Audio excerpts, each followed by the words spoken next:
Hello ladies and gentlemen, and welcome to a new episode of Eve Echoes. Tonight on the show we are going to announce the winners of this past community question of the week. And the question was, do you think there's any room for solo content in Nihilus space? Before we announce the winners, please remember to like and subscribe if you really enjoy this type of content that I'm making right here. And if you really want to be up to speed with our latest community question of the week and latest giveaways and content, of course, regarding Eve Echoes, dev updates, guides, tutorials, whatever, do click that bell button and get a notification every time I get to upload a video. So the first winner of today is Daniel D'Amato with the comment, I guess that depends how you define solo content. I've taken a venture into low-level Nihilus compressed space to get me some space rocks. I've also taken an interceptor into another Nihilus compressed space and found me some PvP content. This was all solo. Additionally, can you provide some feedback to the devs? Stop the red scanner, forgot the name, from picking up open structures or fleet members. Haven't confirmed fleet members yet. I live in a system that's fully populated with structures and it's basically impossible to scan down enemies if they enter because I get 7+ signals I need to decipher each time. Congratulations Daniel, I'm really glad you managed to find a way in doing solo content in Nihilus space. As for the second part of your comment, yeah, that's a known issue that we've been facing ever since the scanning system was launched. Basically, we have no way of filtering or at least remembering stuff that has already been scanned.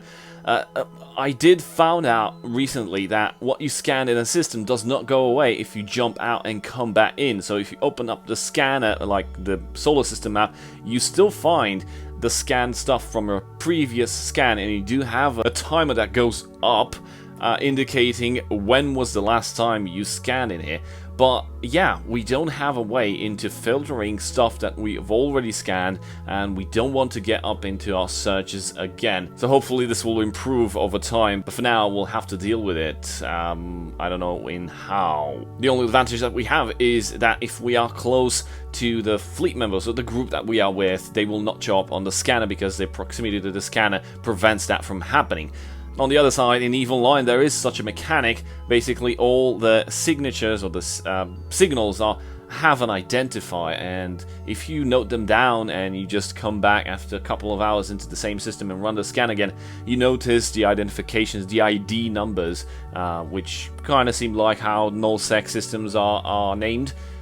And you can basically exclude them from the start if you look at their notes. Oh, this is something I've already scanned, and just ignore that and try to focus your scanning only on the new things that pop up in the system. Moving over to the next winner, and his name is Braden Berthlet with the comment, awesome content, answered the burning question I had about how the Warp 2 worked. Thank you for the tips on being safe out there. As for solo play in Nihilus space, as much as I love solo play, I don't think there should be, as it should be, harder content. Well, to put things into perspective, Nihilus space content is indeed harder than normal known space content, especially even nullsec like Dead Spaces. Dead Spaces inside Nihilus space are way harder.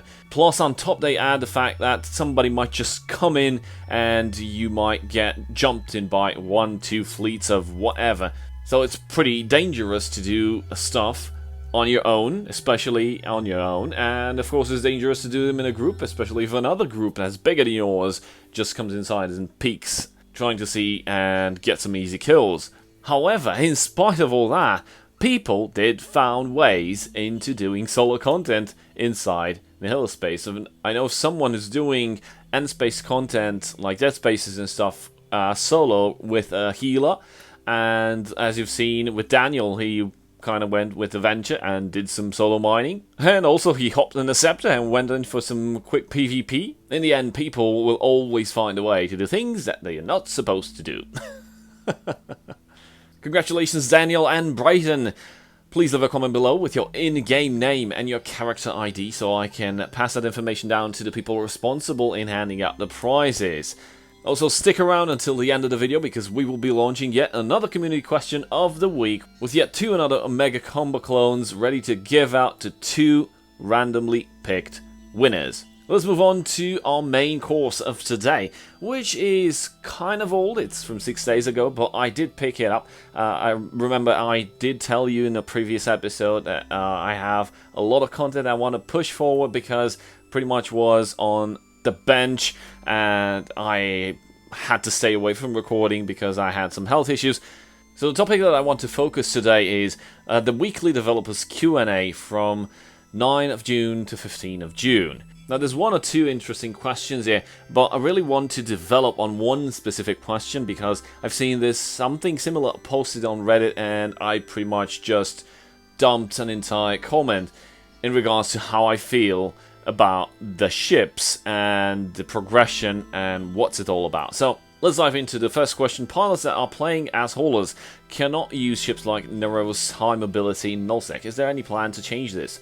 We do have a plan to make the market mechanic available for nullsec outposts, but this requires significant development resources. We will begin working on this later this year. After implementing this, we will consider adding an additional delivery service.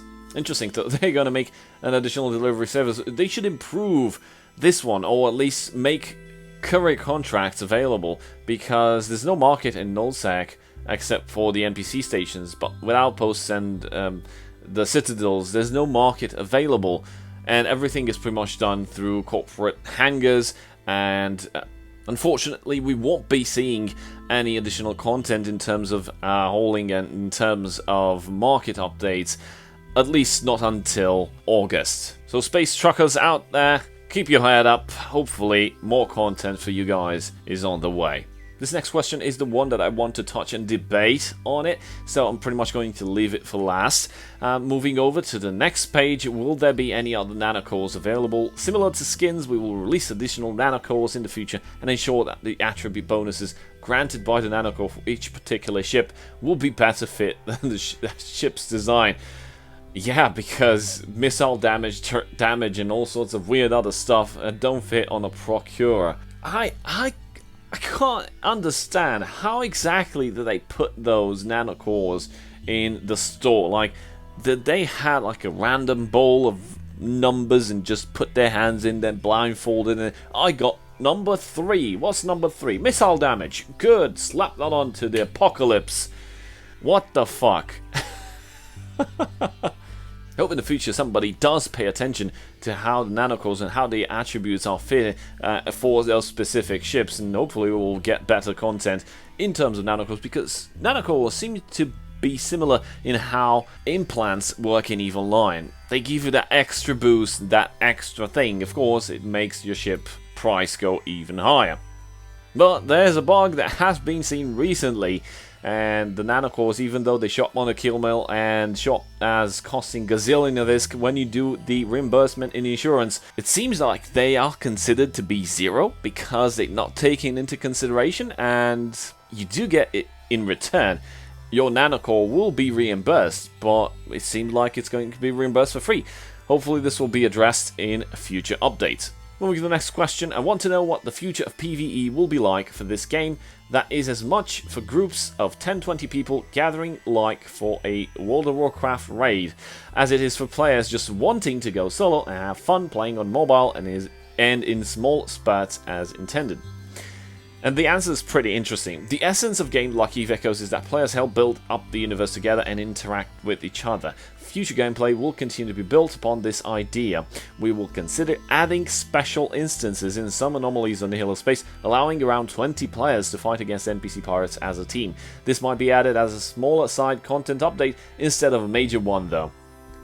Now the answer, if you're actually looking at the question and comparing it to the answer was completely off the rails, did not get what the author of the question actually wanted to understand. So the author basically asked, we see all this group content, but what about solo content? Where's the solo content? Everything is group, but it's a mobile game. For us players that just want to go solo and have fun playing on mobile in small spurts as intended as in a mobile game, where's the solo content in that? And there's no answer to that. That was the question. Where is the solo content? Of course, not risk-free, but like in EVE Online, if you have scanning, there's solo content for scanning. You can go and do data sites, relic sites, hack some cans, get some awesome loot, and get like filthy rich. But on the other side, you need to pay attention because other people like you doing solo content, which are scanning for stuff, may see the opportunity or like, why should I do the scanning or move to the next system and scan for myself when he's busy doing the hacking and I can just go in and steal his stuff. Now this is solo content, this is good, balanced solo content. Unfortunately, we do not have such thing in EVE Echoes yet. And by the looks of how the answer pretty much completely evaded the purpose of the question, this begs us to ask, will there be any such content in the near future? And now moving to the final question that I want to expand and debate upon. Are there any plans to add more variety of ship lines to the 4 empires? We do plan on adding additional ship lines, but we'll first focus on these. Number 1, add additional Tech 10 variants of existing models. Number 2, add more special variants of Tech level 10 ships. Number 3, after finishing 1 and 2, we will consider adding additional new ship lines to the existing 4 empires.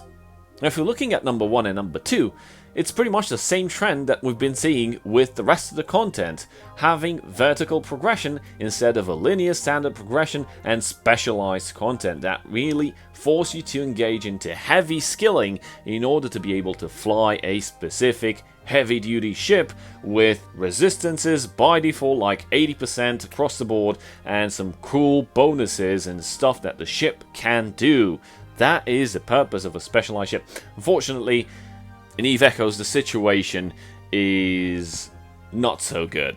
Because of how the structure, the design of the ship trees and the progression is built, there can never be skill requirements ships like an advanced heavy-duty ships, severely buffed up stats like in EVE Online, like the Tech 2 variants. Yeah, we have the standard and the Tech 2, which are pretty much specialized. That's how it's in EVE Online. Of course, you also have the Tech 3, which are the science fictional stuff, and whenever you die in one of them, you lose a skill. But that's something else. This is not the case in EVE Echoes. What I'm trying to point out here is there can never be skill requirements ships like advanced, severely buffed up stats. And this is all because of the intrinsic flawed design that they put into the game. The one with tech tier levels, the one giving it a vertical progression. Instead of linear standard ships and advanced heavy skill investment specialized ships like it's in EVE Online. Well, you see, the vertical progression is really stupid, and because you don't need to specialize, you just need to earn a threshold of skill points to reach a specific tier, and oh and behold, you can fly any of those ships that are in that specific tier. So even if you have skills for them or not, adding advanced heavy stats ships in the tech trees just so they can be available to any random guy without having to pre-skill into them for like 3 months would completely break the game's balance. Because you can benefit from those bonuses regardless if you have the necessary skills like to shoot the guns or whatever. You can slap onto it whatever you feel necessary, you can do all sorts of stuff. It creates a very big imbalance. That's why the advanced variants of what we have, and this is why the vertical progression sucks, because they just add up. Like, we've reached Mark 3 or Type 3 ships of the same class, like Slasher 1, Slasher 2, Slasher 3. Come on. And all it gives out in extra is just a little bit above, like 2%, 3%, 5% extra when comparing it to the Mark II or Type 2, whatever you want to call them. In conclusion, the designers practically shot themselves in the foot by coming up with this silly mobile-friendly progression, which pretty much prevents them from adding depth to the ships that we can fly out. So instead of using an existing model that has been balanced for over 18 years, I'm talking about EVE Online, they pretty much reinvented the wheel in the exact spot where they didn't need to. And yes, this is why now we get the Mark III ships or whatever with just 1-2% bonuses extra, and pretty much the ships at higher tier completely eclipse their counterparts on lower tiers. and this is rendering them totally useless, well, except for new players that do have to use them as they progress to the tech levels. And I think this is something that me, Benzi, SolveRPG, and also Nina would constantly criticize throughout the betas on Sovereign Podcast, if I remember correctly. And we really had hoped that they would not launch it like this, but they did. So now they're just building on top of a broken system with no way of redesigning it, because it is too late. It's too late to redesign everything and take it down and start it back up from scratch. Unless like they stop doing content for like 2 months and just try to figure out a proper solution into this verticality nonsense that is causing basically the entire problem with balance, and this is why the ship trees are in the current situation. So that's pretty much it on today's episode. We've reached that point in the video where we announce the next community question of the week, and this week's community question of the week is: now that we have scanners, have you ever felt the need to turn to piracy? And yeah, I'm talking about anyone, be it miner, be it industry, hauler, PvE runner, anything. With this new scanner technology, with the narrow scanner being able to scan other people down, how many of you have been tempted into just scanning other people and doing some PvP? I'm highly curious to hear about your opinion, so drop a comment below and let me know. That's it for today. I hope you guys learned something. Thank you guys for watching. A very big shout out to my channel supporters, and I'll see you guys next time. Cheers.